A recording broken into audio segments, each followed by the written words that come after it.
What's up guys, Scion back with another video, and here today we're going to be talking about the coolest sports car that you've never heard of, also known as the Suzuki Cappuccino. Now for those of you who don't know, the Suzuki Cappuccino is actually a K car that was introduced in Japan in 1991. Now you may have never heard of this before because we didn't get these in the United States or in most of the Western world. They were pretty much exclusive to Japan. Let's start by answering what a K car actually is. So this is actually an extremely light car that's easy on emissions because in Japan they have taxes based on how heavy the car is, and it's kind of like an emission tax. And so motorcycles are technically in the lightest category, and so they have to pay the least amount of taxes. So automotive manufacturers in Japan decided to make cars that would also fall into this weight category like motorcycles so that people could have the safety of an automobile but still pay the light taxes that would come with having a motorcycle. And while Suzuki still complied with the strict vehicle size and engine displacement regulations that revolve around K cars in Japan, they also made this car as a two-door convertible with a unique retractable hardtop, which was unique at the time in the early 1990s. So you'd still have the structural stability and safety of having a hardtop when the roof was up, but if you wanted to enjoy a nice summer day, you could put the roof down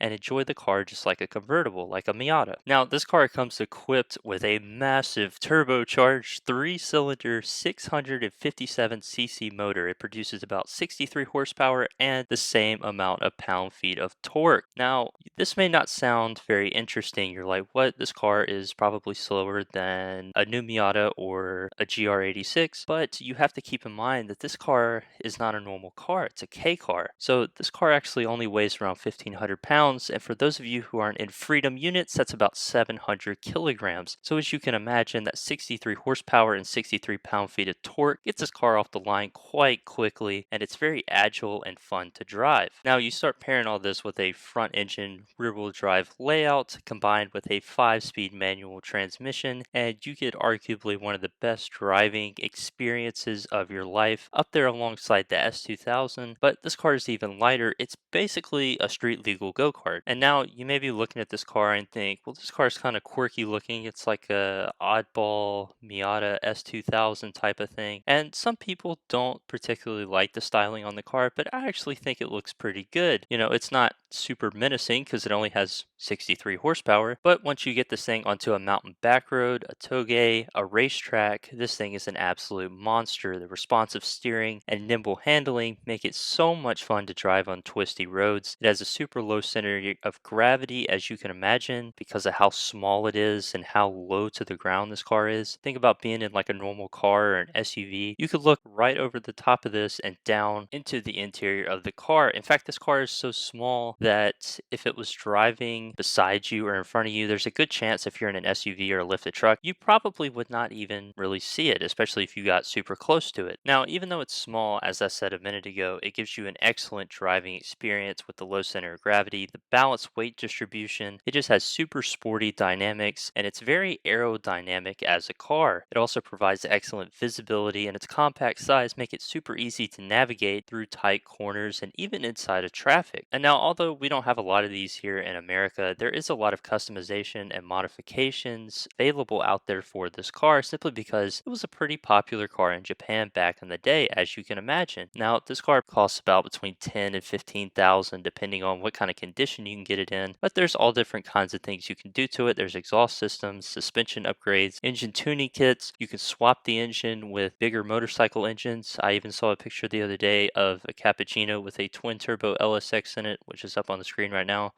Uh, That's pretty ridiculous. That's a bit overkill. But there's a lot of stuff you can do with this car. Just because it's an early 90s Japanese sports car, there's a lot of different upgrades and customizations you can make to really make it your own car. Now, as I just said a minute ago, this is a relatively low purchase price car. You can find them at dealerships between 10 and 15,000, but there are private sellers that will sell them for under 10,000, and it'll be, decent mileage, 50 to 75,000 miles, which is about what you'd want in a used car. And you can find them for between 6 $6,000 and $10,000. It also has affordable running costs because it's easy to fix yourself. Parts are cheap to source from Japan. It has a small engine size. It's very fuel efficient, and all the spare parts and aftermarket upgrades that help you keep up with maintenance, they're very easy to find. A lot of them are overseas in Japan, but it's not that difficult to get your hands on some decent used parts here in the States. So you may be wondering, why is this car so popular in Japan? The reason is because of touge culture. That's basically it. That's all this car was really built to do. It's basically just back roads, twisty mountain passes. That's going to be the best and most likely environment that you're going to find a Suzuki Cappuccino in. And now, although touge isn't huge here in the United States yet, at least, there is still a small but active community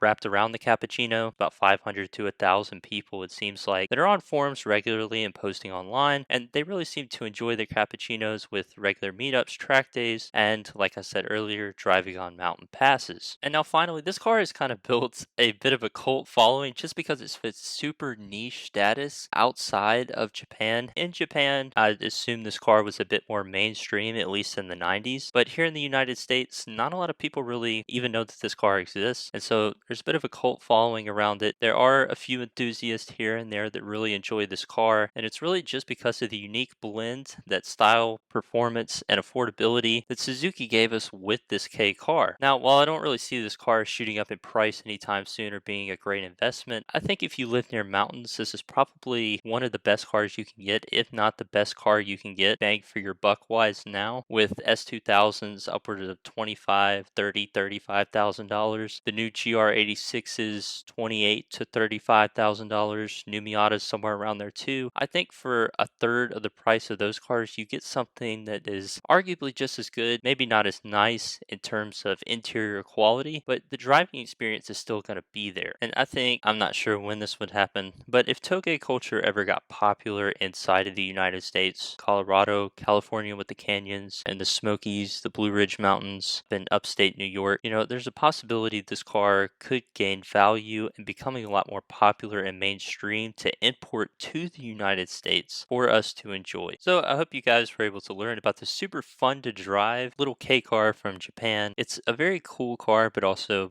very niche. It's why I wanted to make a video about it so that maybe more people could become aware that this car actually exists and, maybe add it to your dream garage someday whenever you're older. But anyways, I appreciate you checking out this video. If you want to, drop a subscribe, drop a like, drop a comment, check out other videos on the channel if you want. It's been a while since I've made a video, like a year and a half, but I plan on making consistent videos again. So hopefully y'all enjoyed this. But for now, I'll see you all in a few days. Later.